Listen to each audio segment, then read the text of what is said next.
지금 원달러 환율이 1535원을 넘어섰습니다.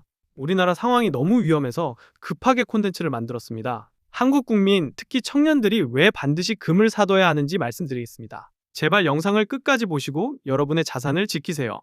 오늘 영상에서는 세 가지를 말씀드리겠습니다. 첫째, 환율 1535원이 무서운 이유.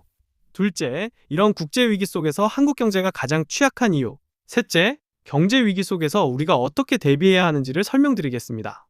첫째로, 환율이 1535원이 된 게 왜 무서운 일인 걸까요? 환율이 오른다는 건 시장이 원화를 예전보다 더 위험한 통화로 보기 시작했다는 뜻이에요. 지금 시장에는 여러 압력이 동시에 들어오고 있습니다. 강달러, 유가 상승, 중동 지정학 리스크, 수입 물가 압박. 이 네 가지가 한 번에 몰려오면 한국 같은 경제는 충격을 더 크게 받습니다.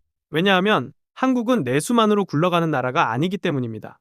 한국은 2024년 기준 수출이 GDP의 44.4%에 달하는 대표적인 대외의존형 경제입니다.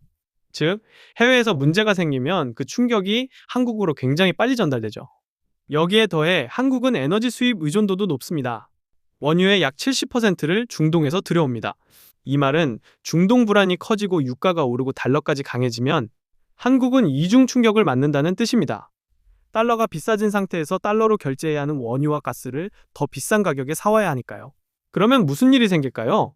기름값, 운송비, 기업 원가가 오릅니다. 그 다음에는 생활물가가 오릅니다. 그리고 물가가 오르면 금리 인하도 어려워지고 가계와 기업의 부담은 더 커질 수 있습니다. 즉, 환율 1535원은 그냥 외환시장 숫자가 아니라 실물 경제 전체에 파급될 수 있는 압력의 시작점이란 뜻이죠. 둘째, 한국은 왜 이런 충격에 더 민감할까요? 국가들은 위기가 왔을 때 버틸 자산을 평소에 쌓아둡니다. 대표적인 것이 미국 국채 같은 달러 자산, 그리고 금입니다. 미국 국채는 필요할 때 현금화하거나 담보로 쓰기 좋고, 금은 금융불안, 지정학 리스크, 통화불신이 커질 때도 신뢰를 유지하는 준비자산 역할을 합니다. 그래서 중앙은행들은 평소에 이런 자산을 쌓아두는 겁니다. 그런데 한국의 외환보유고를 들춰보면 상당히 취약한 걸 알 수 있습니다. 먼저 미국 국채를 보겠습니다. 2026년 1월 기준 한국의 미 국채 보유액은 1,413억 달러입니다. 많아 보이시나요? 옆나라 일본은 1조 2,253억 달러를 보유하고 있습니다. 한국의 약 8.7배죠. 중국도 6,944억 달러를 들고 있습니다. 한국의 약 4.9배입니다. 즉, 한국도 미 국채를 들고는 있지만 옆 나라들과 비교하면 달러 방어 자산의 두께가 훨씬 얇다는 걸 실감할 수 있습니다. 금 보유량은 더 심각합니다. 한국의 공식 금 보유량은 104.4톤입니다. 이 수치는 13년째 거의 늘지 않았습니다. 외환 보유액 중 금 비중도 48억 달러로 꼴랑 1.1% 수준입니다. 반면 일본은 846톤입니다. 한국의 약 8.1배죠. 중국은 어떨까요? 중국은 2,308톤, 전 세계 2위 수준입니다. 한국의 약 22배를 보유하고 있는 거죠. 이게 의미하는 건 단순합니다. 한국은 대외 의존도와 에너지 수입 의존도가 매우 높기 때문에 환율 상승이 물가와 실물 경제로 빠르게 번지는 구조인 거죠. 그런데 정작 그런 충격을 흡수할 국가 차원의 완충 자산은 일본과 중국에 비해 훨씬 적습니다. 이게 지금 한국 경제가 가진 구조적 약점이라는 겁니다. 한국의 외환 보유고는 외부 충격을 흡수할 만큼 완충 쿠션이 두껍지 않다는 걸 반드시 기억해야 합니다. 그렇다면 우리는 경제 위기 속에서 어떤 대비를 해야 할까요? 한국에 사는 국민이라면 원화 자산만 100% 들고 있는 상태를 다시 생각해 볼 필요가 있습니다. 왜냐하면 한국 개인의 대부분 자산은 원화로만 묶여있기 때문이죠. 월급도 원화로 받고 예금도 원화로 합니다.